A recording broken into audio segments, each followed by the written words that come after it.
It's the KQ Morning Show. 92 KQRS. I'm Steve Gorman. It is Thursday, March 13th, and Neil Peart hit every drum on that kit in that song. No joke. Man, I am forever astonished at how much I get excited when I listen to Rush with headphones on. Nice. It just, I don't air drum. I'm not going to do that. No. But in my head, I'm air drumming.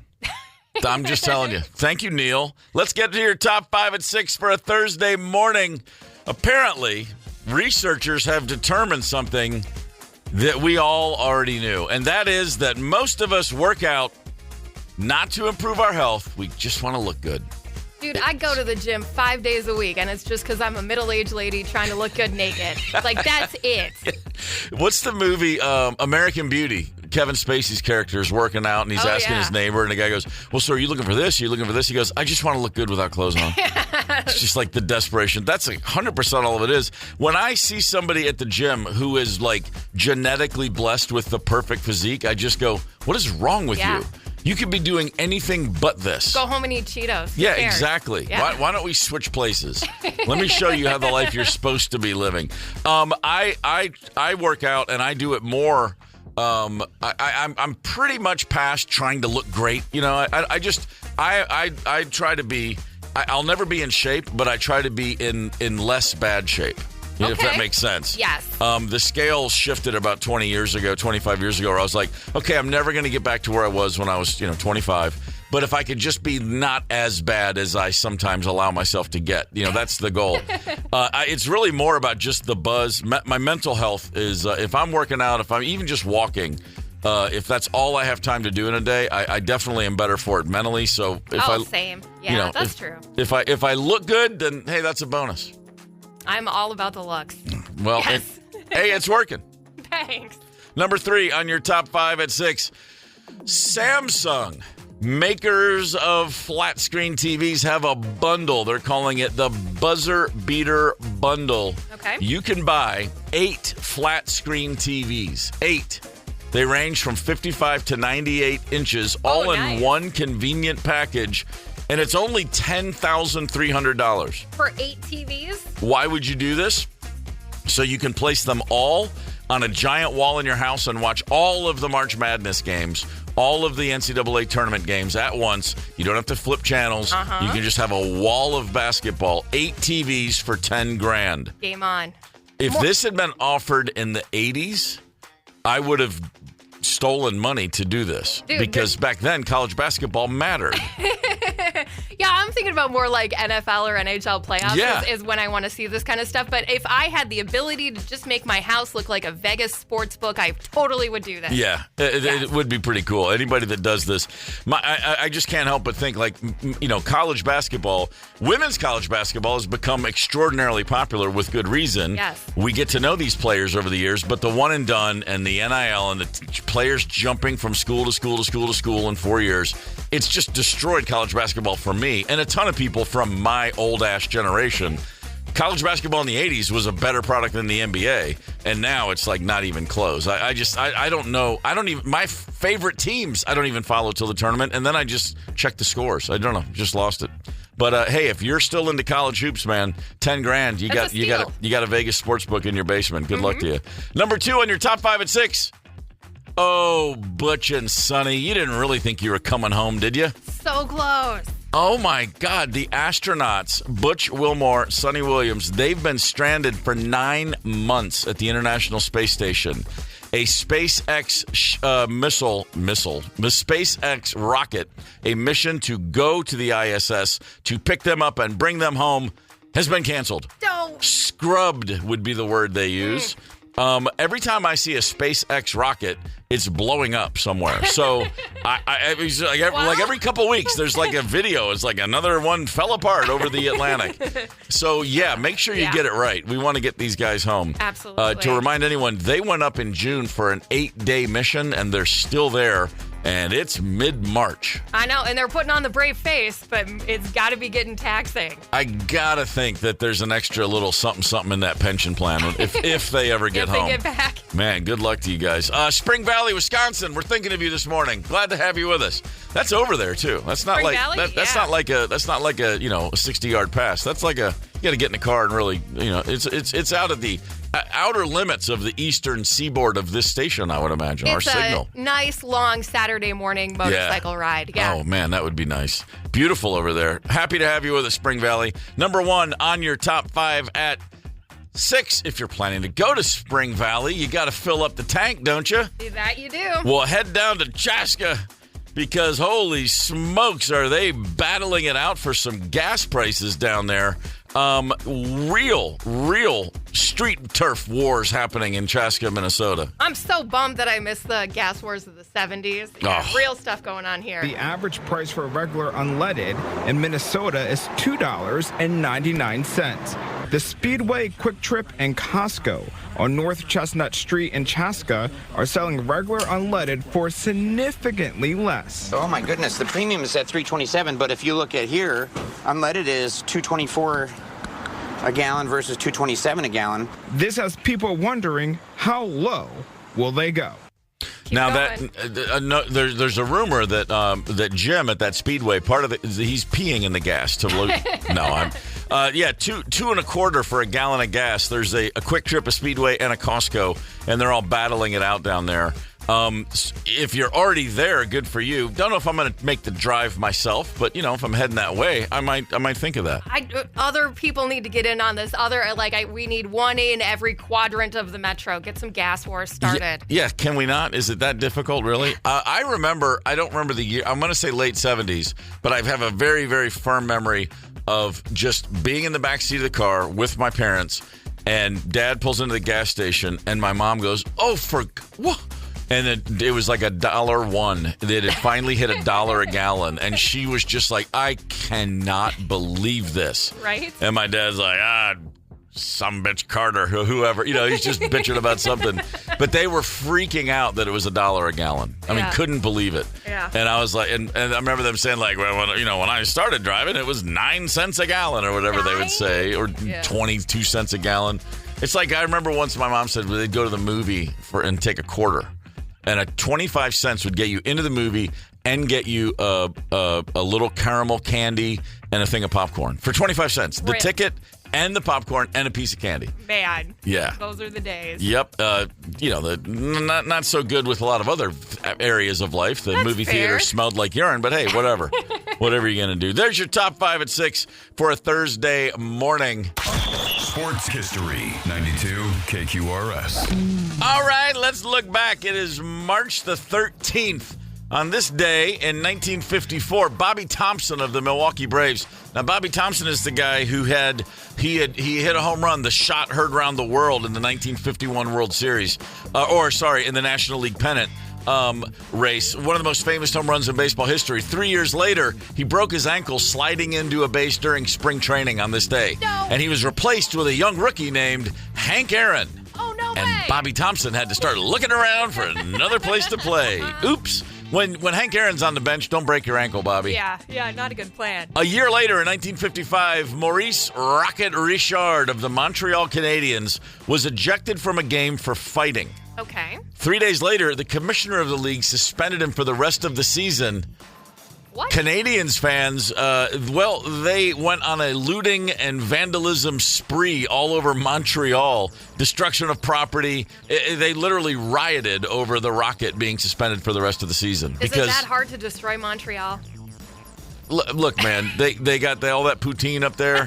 I would just think, just chill out, put a little more gravy on those fries, and just wait for next season.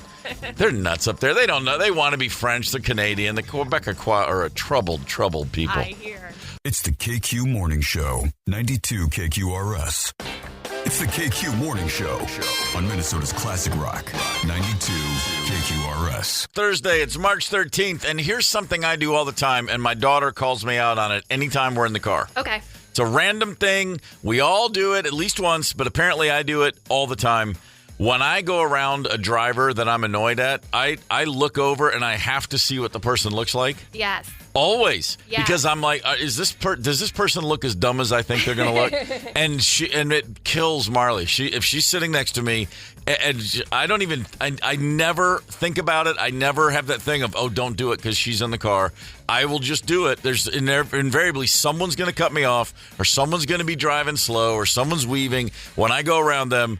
And as soon as I start to look over, she just goes, there it is. There it is. There's the, what are you hoping? Guilty. I'm guilty of that too. She goes, what are you hoping? What does this accomplish? And I'm like, what are you, Socrates? Let me have my moment. Yeah, I just got to give that evil eye, that stink eye, just so that they know that I know that they did something stupid. I always do that. And more than half the time, they don't look over. They're so in their own head of being a bad driver. Right. The last thing they even realize is, oh, I just pissed this guy off.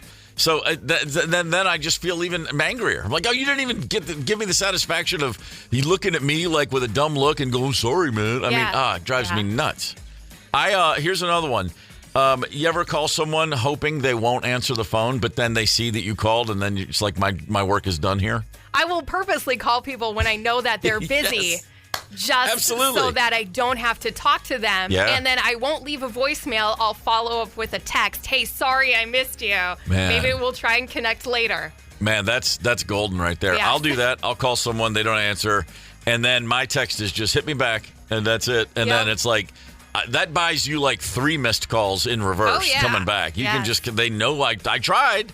Hey, man, you didn't answer. I mean, that's it. That's how that goes. The other one, I learned this recently because I've never had a problem just in the middle of if someone's droning on and on and on, I'll just hang up because you can say like, so I don't know what happened.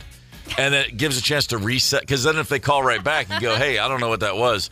But somebody told me the thing to do is not just hang up the call and then have to do that. Just in the middle of the call, put it on airplane mode.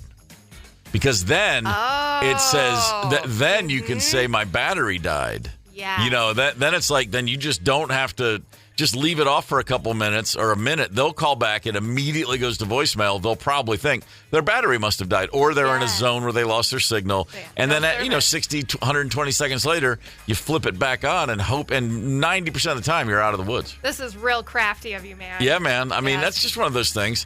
I get really I love I love catching up with people and talking. But there's a line in my head when I'm like, okay, this conversation has to end now, and I never see it coming until I step across it. I can be 20 minutes into like someone I talk to once a year. Oh, really? Oh, man, that's awesome. So what is she's a senior now? God, that's awesome, man. I tell you, and all of a sudden I'm like, I got to get off this call, and I never know what's going to do it. It just happens, and then it's just I don't hear another word the person says. I'm just like, yeah. Yeah, I'm with you. All I'm thinking is, God, get me out of this. My phone etiquette is so terrible, especially to like my mom or somebody like that. I'll just say, I can't talk anymore. Like, we're done. No, that's good. I mean, that's just direct. I have a boss who used to say, I'm hanging up the phone now, and then just hang up on him. I was on a call with my mom back in the pre-cell phone, like 90s, sitting in my house. And we were talking, and she said, out of the blue, she goes, honey, every time we talk on the phone, you yawn a lot. Oh, no. I was like, oh.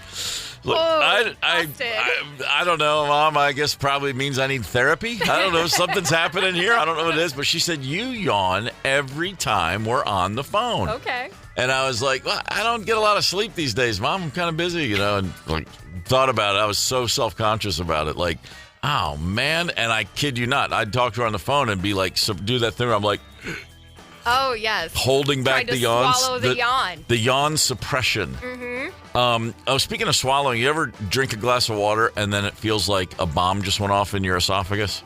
I'm not familiar with that one. Explain it a little bit more. It's the weirdest thing. You're just drinking along. You're just having a drink of anything. And all of a sudden it's like this chest pain.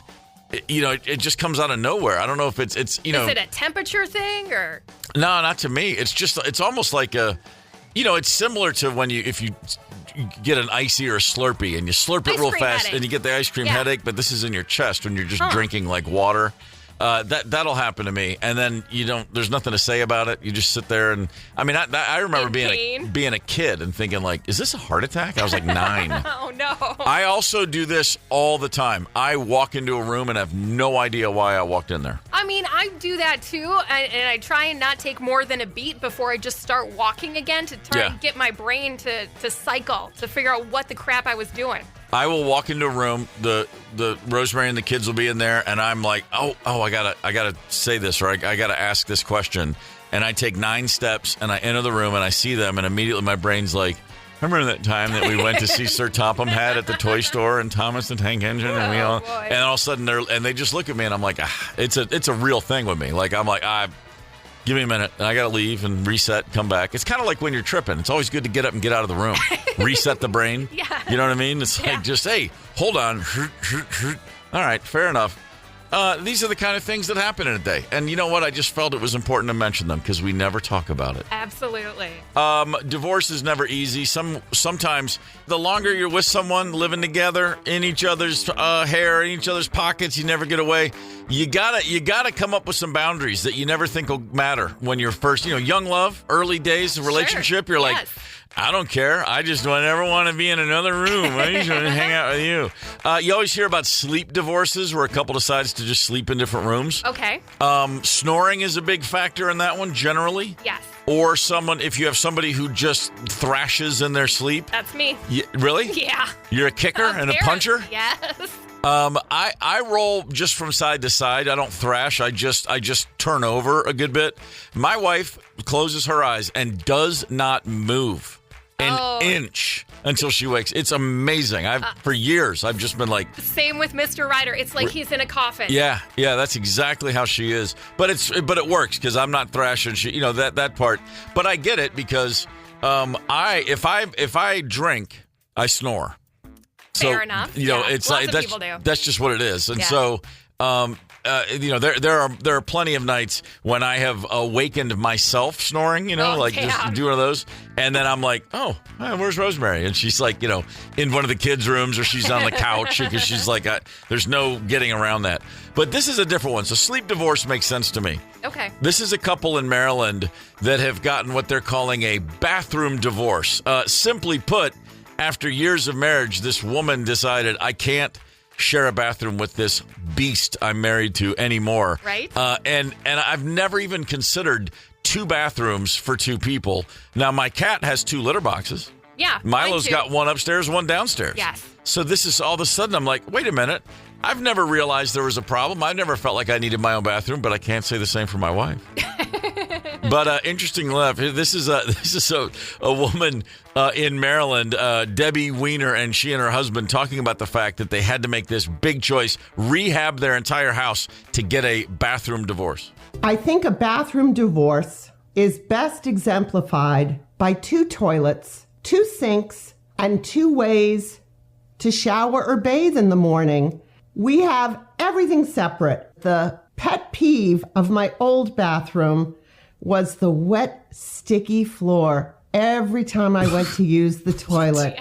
Knowing that I use a bathroom with a dry, pristine floor. One of the members who uses the bathroom has a prostate and the other doesn't. So wait, you're leaking pee all over the floor and your wife's walking in it and sticky? Yeah. And you're saying it's because of your prostate? My understanding is that you have to pee a lot as an older man with some prostate stuff, but I didn't know that, on the floor was the place to do that. That's news to me. Yes. I'm not looking forward to the next 30 years of my life. What in the hell? I mean, dude, when you get up off if you get up off the toilet, just get a little extra tissue and you put it somewhere between that and pulling your pants up. Yeah. I mean, look, I grew up with 5 older brothers and just nastiest. There was no limits. I can't imagine. Yeah, I can't, and I was there. But even I'm not. I mean, if I pee on the floor, come on, man. Yeah. That's tough.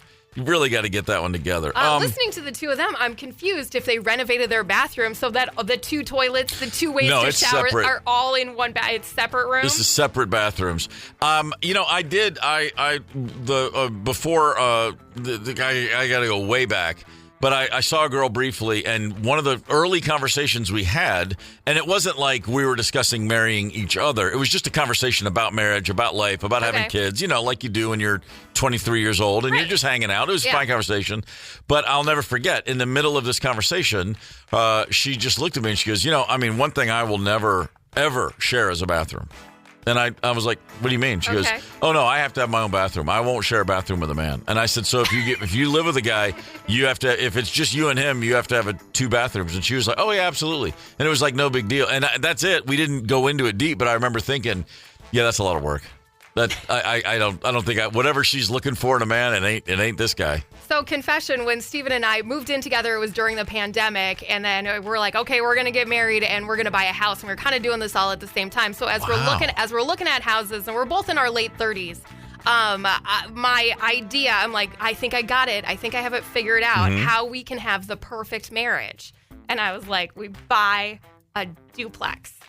Oh, I see. And we each have like our own, like he wants to keep his space like a museum with all this fancy crap, and I'm kind of klutzy and messy. So then it was all separate. So yeah, so I like this bathroom divorce. I'm one up, and you should just have your own part of the house. Yeah, it's funny you say that. Rosemary and I looked at some open houses Sunday. And we saw one down near Lake Harriet, and it was a great house that is set up as a duplex. Yes. And the downstairs and the upstairs, the same layout, but the floor plan is awesome. Big arched open door, from one room to the next, no door, huge openings with the arched ceiling and whatever, blah, blah, blah.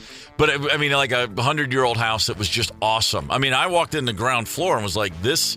I immediately could see us living there. Yeah. And then went up the stairs, and there was a whole nother floor of it, and I was like... Holy crap! Who needs a storage locker now? Right. Let's go! And then she goes, so do you have the upstairs or the downstairs? I was like, ooh, good thought. All right, yeah. So okay. See, great minds think alike. Yeah. Man, the duplex situation. I got to give that another thought or two.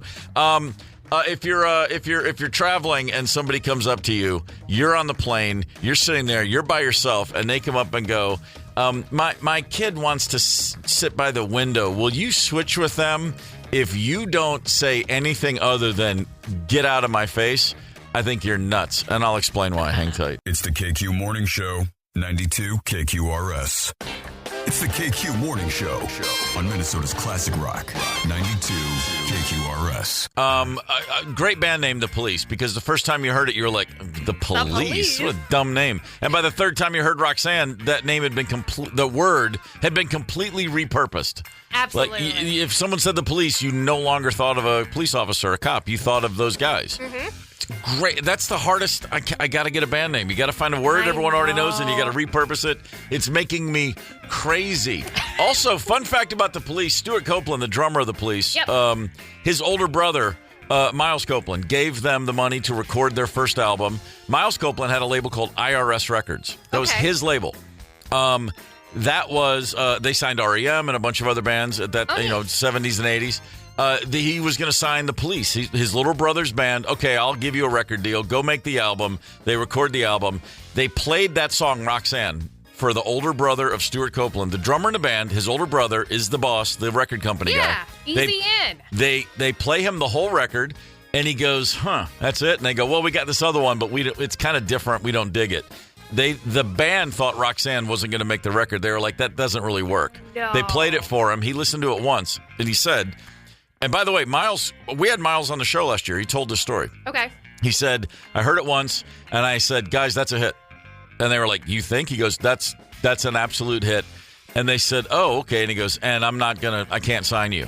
And they said, why? He goes, because my label's not big enough for what you're going to do. And he went to A&M Records, walked in and said, played it for them and said, sign my brother's band. That's a good big brother. That is an awesome big brother. Because a surprisingly good owner of a record label. Yeah. He's like, I don't have the infrastructure. This is going to be this should be a huge hit. Mm-hmm. And I don't have the staff to do what's necessary. Man, that's the one. That's the one time that ever worked out where a guy from a record company was looking out for his artist's best interest. That's it. That's all we got. And they had to be related. Exactly. Yeah, really. Something tells me there was a family debt being paid back in that one. We all travel occasionally or a lot, depending on what you do, depending on what your interests are. A lot of crazy stories. Every day there's at least 3 stories we could tell you about something happening on an airplane. I don't know that it's happening more than it used to, but now, of course, we just hear about everything weird that happens. Yeah, pull out your phone. A huge story from the end of last year in Brazil. So we didn't hear about it here too much, but it's a ginormous viral story in Brazil people are still talking about. A woman, a 29-year-old banker, she's a bank manager, walks onto a plane, and she gets to her seat that she's already selected the seat, paid for. It's a window seat, and there's a kid sitting in that seat. And she says to the mom of the kid, your child's in my seat. And the kid starts to cry and goes, but I want the window. And she says, well, and she looks at the mom and says, you need to get your kid out of my seat. And the mom says, well, he wants that seat. He wants that window. Can you just switch with him? And the woman says, no, I paid for the window. I'm on a business trip. I don't have time for this. They move the kid. The kid cries throughout the whole flight. And other passengers get involved, and another passenger, totally unrelated, stands up and puts her phone out and videos the banker sitting there in her chair and tells the story of this woman won't give a crying child her window seat. Posts it on Instagram. It goes viral. It's all over Brazil. And then the woman who wouldn't give up her seat, she becomes an internet sensation. She picks up 2 million followers on Instagram, mostly for people to tell her what a horrible person she is. And she's just been dealing with months of ridicule and shame and harassment, so much that she didn't leave home for a few weeks because people found out where she lived. It's an insane situation. And I don't want to say anything about everybody in Brazil being crazy, but I kind of feel like I need to say that. Very passionate people. Very passionate people. And now she is suing the passenger who filmed her. She's suing the airline for allowing passengers on the plane to just heave insults at her. This is the craziest thing in the world. To which I say, I got your back, sister. You're 100% in the right. If a kid is sitting in my seat and he's like, I want the window, and I don't even think twice. I'm like, get out of my seat. And if you cry, I'm just going to put on my headphones. This is like the most basic stuff. Absolutely. My gut is to just move. Because I want to stop the kid from crying because I don't have children. So a crying child to me is a way bigger deal than it is to somebody who experiences it a lot. I'm like, oh, the kid, I see a tiny tear forming. Yeah. Well, I'll just go sit in the bathroom the whole flight. I don't freaking care. The best way to get over children crying is you have your own. And then because when I'm on a plane, I have sat on flights next to babies, screaming, crying babies. Doesn't bother. I don't even notice because it's not my kid. Yeah. Because I'm not responsible. So I'm like, cool, I'll just go right to sleep with it. Like someone else's screaming baby is like a lullaby to me on a plane. When I traveled with my little kids, we worked hard to make sure we never wanted to have the crying baby on the plane. We didn't want to have the uppity, screaming toddler. Right. So we had a giant carry-on with books and toys. We kept them so occupied. The whole toy chest. We worked hard for our fellow passengers. We did the right thing. We appreciate your service. Yeah, and if one of my kids had ever said to a stranger, "I wanted to sit by the window," they wouldn't have. They would have known. I would have said, "Hey, that's not how we do this." Yeah, same with my dad too. Was real strict about the rare times we did fly. It was like you're a little grown up right now. You're going to follow the rules, and 100%. he's like, we're even going to be slow getting off the plane, so we're literally going to let every other passenger on the plane deplane before we do. Absolutely. That was a standard, like there's a certain time. There was an age where the kids were suddenly, it was like, oh, they got it. We're good to go. But when they were like, 2 and 4 and 3 and 5, if we're on a plane, absolutely. Everybody's off that plane and we're just sitting there like, okay, here you go. But you know what? We had a lot of people would say, like, your kids are so well behaved. And then we would just be like, yeah, well, we're exhausted. So I hope you appreciate it. That's just how that works. The Vikings are in the midst of, like every team in the NFL, a lot of changes, looking at contracts, picking up free agents, letting people go, et cetera, et cetera, et cetera. Is JJ the future? Do we really have a quarterback? Let's find out. Sam Ekstrom is joining us to talk about the Minnesota Vikings. Sam, it's been a minute. How you doing, brother? Doing well, Steve. Good to be back. And what a wild start to free agency for the Vikes. Any truth? Is it remotely possible that Ayahuasca Jones is the quarterback for the Vikings next year? Brett Favre's trying to tell Aaron Rodgers to come to Minnesota. What do you think of that? Steve, here's why I can't kibosh this nonsense for you. Oh, no. Because if it was nothing, wouldn't the Vikings have their backup quarterback? Wouldn't they have gone out and made their pick and got someone in the building? Because right now, they've got nobody except J.J. McCarthy. They tried to get Daniel Jones, back, and he went to Indianapolis. Right. And there are still other options out there. They could have signed Gardner Minshew, Joe Flacco, Drew Lock. There are other very, very passive and unthreatening backup options they could have brought in to play next to J.J. McCarthy. The Aaron Rodgers thing is going to linger until he signs elsewhere or signs here. I think that there's enough smoke out there to believe the Vikings are legitimately considering it. Not to say that they're highly interested, but at least toying around with the idea. Now, here's where you lose me with this. If people want to make the argument and say, it's classic New York Jets, Aaron Rodgers goes to the New York Jets and he was in a bad situation. Look back to his final year in Green Bay. Mm-hmm. We all agree that Aaron Rodgers played really poorly last year. Well, you know what? His stats, his final year in Green Bay, were virtually identical. And that team didn't make the playoffs either. So we're going now 4 years, Steve, 4 years away from MVP level quarterback play from Rodgers. That's a long time ago. Yeah. He's 41. He's really the personality is not a fit, I don't think, at all. You can't just run it back like you did with Brett Favre in 2009. It doesn't work that way. I think it'd be a big mistake. I am with you 100% right there. I think that the longer Aaron Rodgers stays around, the more it makes Tom Brady look like an absolute, it makes him look so great. He's set the bar so high. He's thrown off our perspective. The fact that Aaron Rodgers is still even contemplating playing at 41 is insane. But because of Brady, we just think, well, sure, why can't quarterbacks play into their 40s? It's crazy to think that this is still happening. Several franchises right now almost hamstrung by what's Aaron going to do. It's just the weirdest thing going. So let's move on then. I appreciate your thoughts on that. Is J.J. McCarthy ready? What's the word in-house? I mean, are they truly confident that this kid's going to be able to make a run this year as a starter? Yeah, I mean, I guess that confidence only lasts until they bring in Aaron Rodgers, right? Yeah, right. If they don't bring in Rodgers, they bring in a normal backup quarterback, then yeah, that shows a lot of confidence. And I think that they do have confidence in J.J. McCarthy, and they're kind of being tempted by this unexpected twist that Aaron Rodgers might want to come here. And again, let me be clear. This could all be a ploy by Aaron Rodgers' camp trying to create some interest in his market and try to jack his price up. I just ask why the Vikings haven't signed somebody else. That's my only concern with this.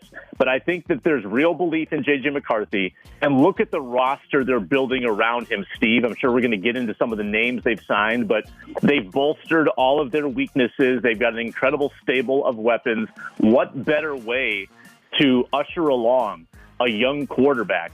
And I think that there needs to be some patience, too. There needs to be the understanding that some rookie mistakes will get made. There's going to be a non-linear, growth pattern. It's not going to all be good. There's going to be some dips and then some valleys. But I think if you stick with him and commit to him this year with this roster and this coaching staff, I think really special things can happen. We're talking with Sam Ekstrom. Let's talk about some of the tools they're bringing in. Who are you most excited about? You just mentioned they're building this team around him and giving him weapons. Who's the signing that you think is the greatest get so far?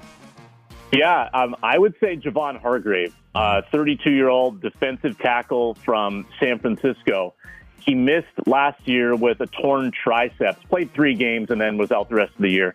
The 3 prior seasons, unbelievable impact. I mean, we're talking 60, 65 pressures per season, one of the top pass rushing defensive tackles in all of football. This would be an incredible get. And I know he's 32. He's not, the youngest player in the world, but the impact he was making at 31, 30, 29, the evidence suggests that if he can bounce back from that triceps injury, this is a major steal and someone that could give the Vikings, along with their other defensive tackle that they signed, Jonathan Allen, those two could be the most fearsome defensive tackle tandem they've had in at least a decade. Wow. So speaking of guys not exactly on their first go-around, I just saw that Harrison Smith re-signed for another year. That's fantastic. Obviously, the team still believes he's got something left in the tank. Yeah, year 14, good for him. He's just building one of the most incredible, resumes in Minnesota Vikings history, all with one team.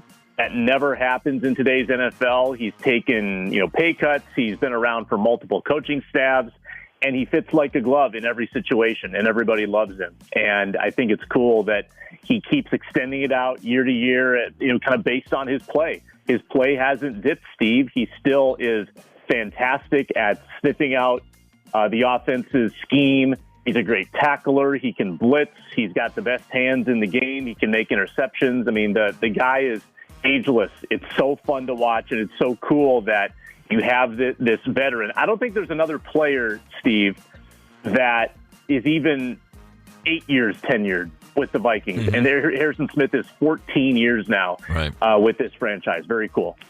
Let's look ahead to the draft. Not a whole lot of picks coming to the Vikings. They got the 24th overall is their round one pick. In a perfect world, who are they looking at? What are they circling? What's their most important need from the draft? Yeah, I mean, I would still probably look to cornerback. They have bolstered that significantly by re-signing Byron Murphy long-term, couple-of-year deal for Isaiah Rodgers, and then yesterday they signed Javier Thomas. But I still think they need a young cornerback to get in the door and develop and have him around for 4 years on a rookie contract. At some point, they're not going to have unlimited cap space. They are going to need to develop some rookies, which they haven't done very well yet. So I'd like to go corner. I think there are good corner options at pick 24 in this draft. Jahdae Barron could be an option. Benjamin Morrison could be an option from Notre Dame. And I also think trade back, too. You could trade back and get a couple picks on day 2 of the draft and just try to increase the bodies you're bringing in. But I like cornerback. I think they need a better pipeline there at a very important position. Mm-hmm. Looking ahead at the opponents this upcoming season, couple of brutal ones. That would be the Eagles and the Washington Commanders, who really spun it around. At least we have those teams both at home. Oh, and the Baltimore Ravens, all coming to U.S. Bank this year. The Ravens, the Commanders, and the Eagles. This is not last year's schedule by a long shot. No, the home schedule in particular, Steve, and I don't have it in front of me, but it's loaded. Yeah, it's rough. Every home game is going to be unbelievable. Like the quarterbacks you're bringing in, I think Joe Burrow's on there. That's right. Yep. They sure are. Burrow's on there. You got Atlanta coming in with Michael Penix, probably not Kirk Cousins this year, but every single game, it's going to be a gauntlet at home, which just makes for good atmospheres and good games and probably games in prime time. It's going to be a ton of fun. And you also go and play Sam Darnold in Seattle. That'll be interesting, too. Oh, yeah, I did want to ask you about that. That to me, it's like a great win-win, We didn't necessarily want to lock him down here, but he came in, did a great job for the season for the most part, and then gets rewarded with a nice deal in Seattle. I think that's actually going to be a good fit for them. I don't know that he's, going to bring a ring to the Pacific Northwest, but, good for Sam and good for the Seahawks. Yeah, I think so, too. I don't think Vikings fans are overly upset that they didn't bring him back. I think they'd be more upset, honestly, if they sign Aaron Rodgers. That's a whole different debate. Mm-hmm. But if you look at what Geno Smith did in Seattle, he was about a 9-win-per-year guy. He'd throw for 25 touchdowns and 4,000 yards. I think that Sam Darnold can certainly match or exceed that. If they get some weapons around him. They did trade one of their top threats in DK Metcalf. But I think it's a cool fit, and Sam Darnold is historically very good in wet conditions. He's got big hands, can hold on to the ball, and that's Seattle for you. So maybe they've got the right quarterback for that city. Sam Ekstrom, it's always a pleasure, brother. Look forward to talking to you. Maybe we'll catch up with you after the draft, and then obviously this fall we're gonna like you said, that home schedule is loaded for bear. It's going to be a hell of a season. Thanks, Sam. You bet. If Aaron Rodgers signs here, I'll be available. Sounds good. Cheers. Boy, I haven't given any real thought to the Aaron Rodgers thing because I just think with him, it's always a lot of smoke. But yeah, that's a good point Sam made about. If they were going to say no to it, they should have said no by now. Just say no by now. I don't want to see him. We can not get to the playoffs just fine with J.J. McCarthy. Why not go to the playoffs with Aaron Rodgers? What's better about that? Man. All right. Well, See, I got to stop thinking about it. Yeah, I'm already starting to wind myself up. Hey, the 2025 Tee It Up Golf Card number 3, presented by Club Champion, is on sale now. You can golf 7 area courses and save over $200. More information or to purchase, text the word golf to 651-989-ROCK. The top 5 at 9 coming up. Hang tight. It's the KQ Morning Show, 92 KQRS. It's the KQ Morning Show on Minnesota's Classic Rock, 92 KQRS. All right, let's get into it. Your top 5 at 9 right now. Bob Dylan, a gentleman from Minnesota. You know who he is. We all have feelings, strong or otherwise, for Bob Dylan. Robert Zimmerman, of course. That's him. That guy. A bunch of stuff is going up for auction. Memorabilia items. Bob Newworth has been was a friend of Bob Dylan's in 1961. They met in New York City. Went on to be a collaborator, road tour manager. Spent years and years with Dylan. Okay. He died a couple years ago. He has a bunch of stuff that's now going up to auction, such as a handwritten and signed copy of Dylan's lyrics to All Around the Watchtower. Well, that's kind of neat. Dylan himself wrote them and, autographed it or signed it to, verify it. There's a recording that Bob Dylan made in 1961 at the Gaslight Cafe in New York City, a master of the first demo he recorded. That's going up for auction. They're thinking that's going to get between 30 and 40 grand. The Watchtower lyrics. 40 grand? Yeah, Jeez. sure. The Watchtower lyrics, that's already got a $33,000 bid. The auction's going on for a few more days. The 1966 tour where he went electric and alienated all of the folk people. Oh, yeah, I've heard about this. One of the harmonicas he played on that tour is up for auction. Mm-hmm. So a bunch of good stuff. If you're into the Dylan thing, you can, go waste some good hard-earned money on something that you can play all day and you still won't play like Bob Dylan did. Number 4 on your top 5 at 9. Hey, tonight, late, if you're up late, man, go look at the moon. A total lunar eclipse is going down or going up. A lunar eclipse is when the Earth aligns perfectly between the moon and the sun. The Earth blocks sunlight from the moon. Tonight, there will be a full-on red moon around 2 a.m. It's called the blood moon. Doesn't happen all that often, but let's see. It's totality, peak totality. The deepest red color is at about right at 2 a.m. Tonight, overnight. It's like the 1 hour that doesn't make sense for me to be up. Yeah, no, it's really bad. It's too late and it's too early at the same time. Yeah. So, but if you're out and about, so it's around 11 p.m., the partial eclipse begins. The moon's going to start to darken. It'll be halfway there by midnight, and then again by 2, it's just full-on red blood moon, also known as an eagle moon, a goose moon, a wind-strong moon, and my favorite, the sugar moon. I mean, let's just call it the Steven Ryder moon, as long as we're just able to name it whatever you like. Why is it called the sugar moon? Because I was eating a bowl of sugar when I looked up and saw it. Who knows? Number 3 on your top 5 at 9. The Buzzer Beater Bundle is available for you. It's from Samsung. They're selling a giant collection of giant televisions. Okay. Ahead of the tournament, March Madness, the big basketball tournament coming on. I've heard of it. They have a bundle in one package. You can buy 8 flat screen TVs ranging in size from 55 to 98 inches. Jeez. It's a $16,000 package that you can buy for $10,000 if you get them all at once. It's a steal. If you got a wall big enough for 8 big-ass TVs and you want to watch all the basketball you can possibly gorge yourself on, it's only going to be $10,000 from Samsung. Oh, yeah. I mean, bring it on. It's the kind of thing that sounds really cool, and I would love it if someone I knew had that. Exactly. I had a buddy who bought like a 50-inch curved TV, 4K. Mm-hmm. We thought it was stupid at the time till I went over and watched some stuff on it. Man, that sucker was cool. Even just like dumb nature videos looked spectacular. I hate when I mock things and then realize it's just out of blind jealousy. Yes. I really want those 8 televisions. Number 2 on your top 5 at 9. Okay, I mean, I think it's just time to admit that we don't know what we're doing when it comes to space travel. The 2 astronauts who went to the International Space Station in June for an 8-day trip who are still there are going to be there a little bit longer. There was a SpaceX mission to the International Space Station to retrieve Butch Wilmore and Sonny Williams, the two astronauts, again, who went for an 8-day trip to space that is now 9 months in. This mission to go rescue them was just scrubbed. There was a hydraulic issue with the Falcon 9 rocket's ground support clamp arm, whatever the hell that is. Yeah.